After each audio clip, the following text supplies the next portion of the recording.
Oh, hi there. Lost media is still being created in 2022. This is unbelievable to me. When I first started making these kinds of videos, I thought I reasonably could make a few years worth of content. With some experience, I discerned, okay, maybe 5 years is more reasonable. Then I eventually saw just how many entries are made on the Lost Media Wiki each year, and I came to the rational conclusion that I could be making videos well into retirement. But thanks to Warner Brothers, I have been enlightened to the disgusting reality. I will be making Lost Media content until the end of time. In case you're out of the loop, because of poor management at the newly formed Warner Brothers Discovery, at least 2 ostensibly finished but unreleased movies have serious potential of being permanently destroyed by the company. I have to talk about these potentially lost films, but I also want to use this time to cover movies just like them. Movies that demonstrate that this is not a new phenomenon, and Hollywood has a long, calloused history of intentionally creating lost media. I will be excluding the film 100 Years, whose entire shtick is that it won't be released for 100 years, and The Day the Clown Cried, because it deserves its own video. I'll also be leaving out movies like The Fantastic Four or I Love You Daddy, all films that were eventually screened or leaked. So without further ado, here are 5 basically finished movies that we may never see. And obviously, I have to start with Batgirl. I'm quite frankly sick and tired of having to beg Warner Brothers to release their movies. Their handling of DC properties as of late has been absolutely disgraceful. It really looked like they were turning a new leaf. They released the Snyder Cut, they made Suicide Squad, Peacemaker, and both the Joker and the Batman were fantastic, even though they weren't part of the shared universe. The company had made huge mistakes, but it looked like they had learned from them. Well, this facade all came crumbling down on August 2nd, when the New York Post broke the story that the Batgirl film was shelved. And this wasn't some movie that had been canceled during pre-production or shut down mid-filming. No, this was a basically completed movie with a $90 million price tag that may never see the light of day. Planned for a late 2022 release on HBO Max, the film would have been the very first live-action solo Batgirl film and the character's first appearance in the DCEU. The cast looked incredible. Leslie Grace as Barbara Gordon / Batgirl, J.K. Simmons as her dad, Commissioner Gordon, reprising his role from the Justice League, Brendan Fraser as the film's antagonist, Firefly. A pretty strange choice since Fraser is already playing a DC character in another TV show, Doom Patrol, but still pretty exciting. And if that casting wasn't strange enough, Michael Keaton was to return as Batman. Keaton had famously played the character in Tim Burton's Batman movies 30 years ago and was set to play the character again in the 2023 Flash movie. His appearance in The Flash would make sense since the movie deals with multiverse type shenanigans, but I don't know how they were going to explain this version of Batman in this Batgirl movie. Filming wrapped in March 2022, and the following month test screenings were held. It was rated a 60% overall, and the audience said it looked cheap. But at this time, the special effects weren't complete. This undoubtedly affected its reception. Even though a 60% isn't great, honestly, it's still better than the rating most DCEU films get with finished effects. The unprecedented decision to cancel the movie was justified by Warner Bros. As the most financially sound choice. In April, Warner Brothers merged with Discovery to form the creatively named Warner Bros. Discovery, and the new regime made the decision to focus on theatrical releases as opposed to streaming. Instead of improving the movie for theaters, Batgirl was written off for a tax break.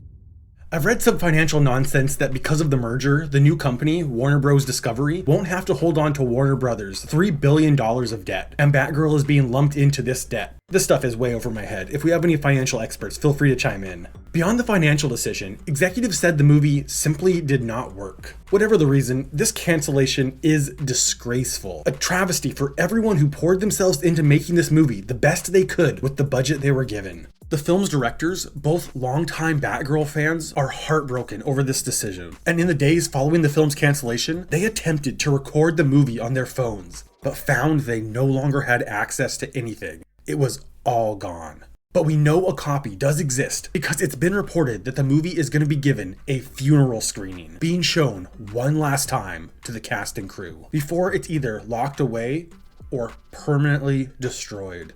So I've seen a few people say they just aren't big Batgirl fans and weren't too excited about her solo debut, which is totally fine. But I want you to consider this. There is a movie with an official live-action Batman made in 2022 featuring one of the character's most iconic iterations that may be lost forever. This is something I am still trying to wrap my head around. To add insult to injury, the entire cast and crew heard about the cancellation when the New York Post broke the story. Warner Brothers claims they're attempting to renegotiate deals with the two directors and the lead actress for future work at the company. But if I was them, I'd honestly be pretty hesitant. Scoob, Holiday Haunt. Batgirl's been getting the brunt of the outrage, but the same day of its cancellation, another finished movie was cancelled. Scoob, Holiday Haunt. The HBO Max exclusive was a Christmas-themed spin-off of the 2022 movie Scoob, planned for a holiday 2022 release, given a budget of $40 million. Just like Batgirl, the reason given was the company's initiative to move away from streaming. Though, again, just like Batgirl, was practically finished. Even though Holiday Haunt was a spin-off, the original movie's director was involved as a writer, and many of the original cast members returned. To celebrate Scooby-Doo's first Christmas, the young gang takes him to a holiday-themed resort. The park is, of course, haunted, and the kids must solve the mystery to save the resort and show Scooby the true meaning of Christmas. The hashtag #SaveScoobHolidayHaunt is currently being used to try to save the movie. But if it's true that the movie's being used as a tax write-off, unless the movie is leaked, I don't think it could ever be legally released. It seems absolutely crazy that a movie can be finished but go unreleased for a tax break. And while rare, this is not the first time it's happened. Hollywood has a long history of this kind of behavior, and the first major instance I could find is the film A Woman of the Sea. A Woman of the Sea is a mysterious 1926 silent film produced by Charlie Chaplin. The movie is best known today as one of only two lost Chaplin films, the other being Her Friend the Bandit. But it's also the only Chaplin movie that he did not direct or star in, deciding to serve only as producer so he could focus on his other movie, The Circus, that was going through a troubled development. A Woman of the Sea was directed by Joseph von Sternberg, starring Edna Purviance, Raymond Bloomer, Eve Southern, and Charles French. The movie follows a woman who leaves her husband for a big-shot author, and her sister marries her ex-husband. But when the marriage with the writer doesn't work out, she tries to break up her sister and ex-husband's marriage. In the end, the movie was 7 reels long, with 160 text cards, costing around $90,000 to make. A preview of the film was held on July of 1926 against Chaplin's wishes. The audience wasn't impressed. One reviewer called it extraordinarily beautiful, but empty. Partially because of this lukewarm screening, his dissatisfaction with Edna Purviance's performance, and possibly because he didn't have much to do with the making of the movie, Chaplin decided not to release it. The film sat in Chaplin's collection for 7 years until the IRS came knocking on Chaplin's door, finding that he owed $1.5 million in taxes. To mitigate the damage, on June 21st, 1933, Charlie Chaplin burned the original negatives of the movie in front of 5 witnesses to count the film as a total loss for a tax write-off. There was evidence that a copy survived up until at least 1946, but it is not currently accounted for in Chaplin's archives. In 2005, it was discovered that one of Purviance's ancestors was in possession of over 50 production stills from the movie. But unlike other entries in this video that likely still exist in some form, A Woman of the Sea has very little chance of ever being found. Blackwater Transit. Director Tony Kaye has a reputation of being incredibly hard to work with. During the making of 1998's American History X, he and studio executives had major disagreements over the final cut of the movie. Kaye then took it upon himself to place magazine ads to vent his frustration. And in one meeting with producers, he brought a priest, rabbi, and Tibetan monk, demanded an additional year to remake the film with a new script written by Nobel Prize winning poet Derek Walcott. And when they obviously said no, he tried to have himself credited in the movie as Humpty Dumpty, and sued when they said no. Some Chad moves if I'm being honest, but how he was allowed near another movie after this is beyond me. He followed up American History X with the documentary Lake of Fire. His second attempt at a narrative feature film was the 2009 crime drama Blackwater Transit, based on the Karsten Stroud novel of the same name, starring Lawrence Fishburne, Carl Urban, Brittany Snow, and Aisha Taylor.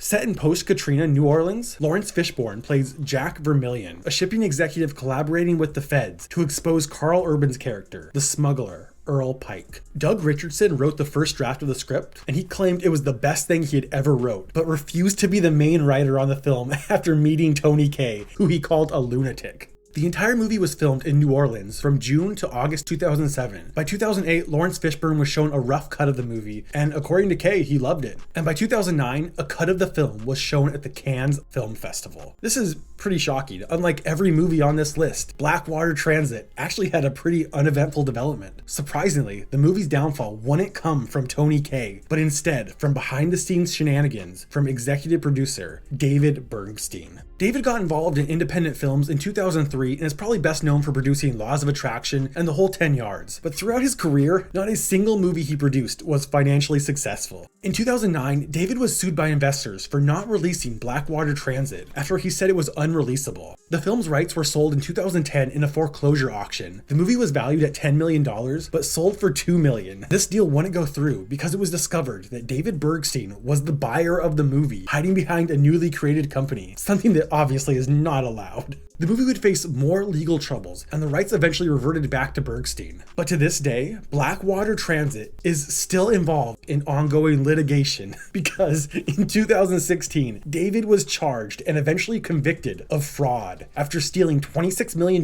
from investors. He's currently serving 8 years in prison, and though I can't find any direct evidence that David stole money from Blackwater Transit in particular, Tony Kaye claims that David withheld payment because of minor rewrites. And since the movie was never released, I would assume some funny business was going on with the finances. Kaye has since moved on. His latest film is 2011's Detachment. He's signed on to direct at least 5 other projects. But given that the dude has released 2 feature films and a documentary since 1998, and he's 70 years old, I'm not holding my breath. He says Blackwater Transit is still unfinished. Maybe he just needs another year to rewrite and remake it. Now, it might seem safe to assume that the canceled $90 million Batgirl film is the most expensive movie ever completed that ultimately went unreleased, but as crazy as it sounds, it's not even a close second. The honor for the most expensive, unreleased, and basically lost film was for a time the most expensive movie ever made in China, Empires of the Deep. Empires of the Deep is the brainchild of Chinese business tycoon and billionaire John Zhang that he described as the Eastern response to James Cameron's Avatar. With Zhang's deep pockets and business savvy, he was able to partially finance the movie himself with the help of both American and Chinese financiers. This dude was not messing around, at least at first. Zhang wrote the story as a 3D action adventure that he envisioned as Transformers meets Shakespeare, under the working title Mermaid Island USA versus the Plesiosaurus.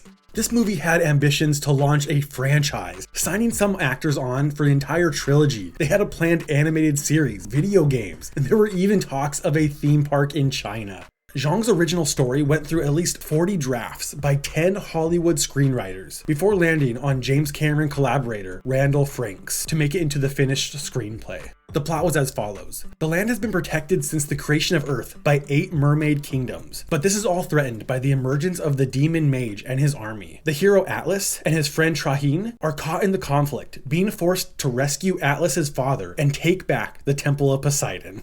Maybe it's because of his immense wealth or just dumb luck, but Zhang nearly pulled off the impossible. For a time, the legendary Irving Kushner was in serious talks to direct the movie. This is insane. Kushner directed the best Star Wars film, The Empire Strikes Back in 1980, and only directed 2 movies after, the Bond film Never Say Never Again and 1990's RoboCop 2. If he actually agreed to make this movie, it would be huge news. But as you'll see, Zhang was not the easiest guy to work with. He fumbled the bag. Both Franks and Kushner left the film. So if you can't get the director of one of the greatest movies of all time, you get the next best thing. So Zhang obviously tried to get Pete off, the director behind Catwoman, who said no. This really shows you just how hard this guy is to work with. Zhang was turned down by the director of one of the worst movies ever made.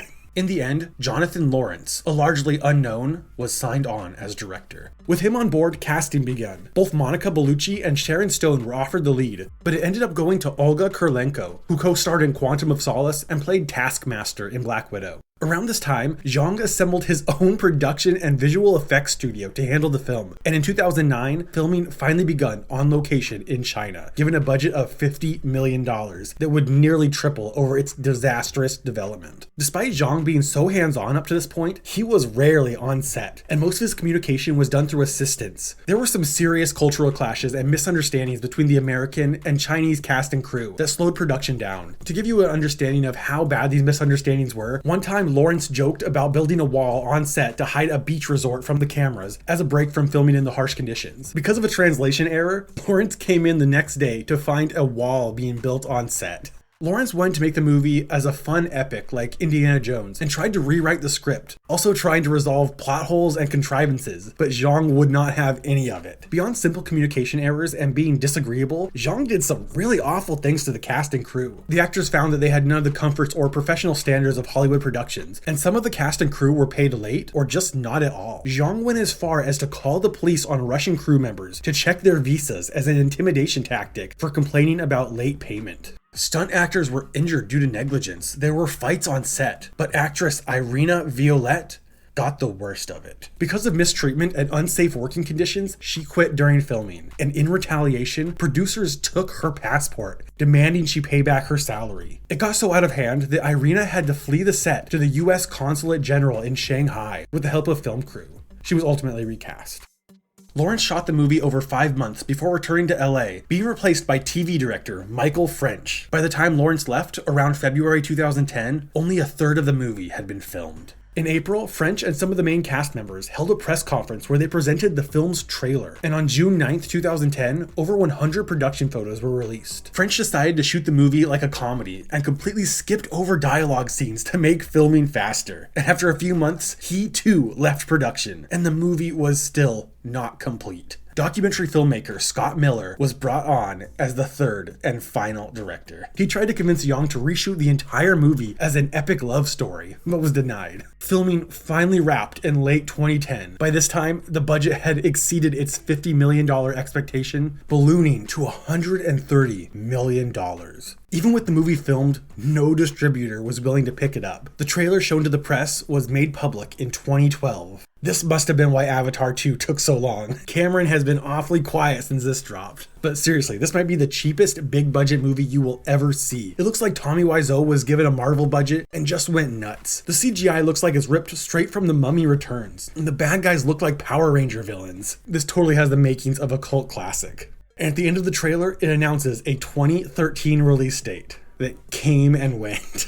Zhang claims that the delays were due to expensive special effects that took years to finish, that he was still trying to find investors to finance. In 2014, some scenes were reshot in China, and Spielberg collaborator Michael Kahn was hired to edit the movie. Still unable to secure funding, Zhang turned to Kickstarter, launching a campaign in April 2016 to raise $1 million won, about $150K, to finish the movie, accompanied by a second trailer with updated visuals that still sucks. The campaign failed. And I find this really funny because, one, people will fund anything on Kickstarter, and two, you're telling me that after all the money he poured into this vanity project, billionaire John Jiang can't just spend $150K of his own money to get this thing out the door? We're talking fractions of a percent of the movie's overall budget.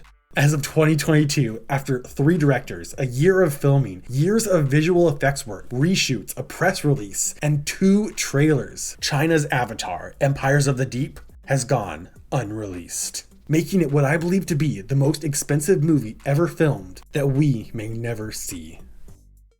Thank you so much for watching. Do you think any of these movies have a chance of being leaked? Or by the time this video is released, are they floating around the internet somewhere? Let me know in the comments, and while you're there, feel free to let me know about any other finished movies that have gone unreleased, because I just know there are a ton more. Huge thanks to all my amazing Patreon supporters. This is Mike with All Things Lost. See you soon.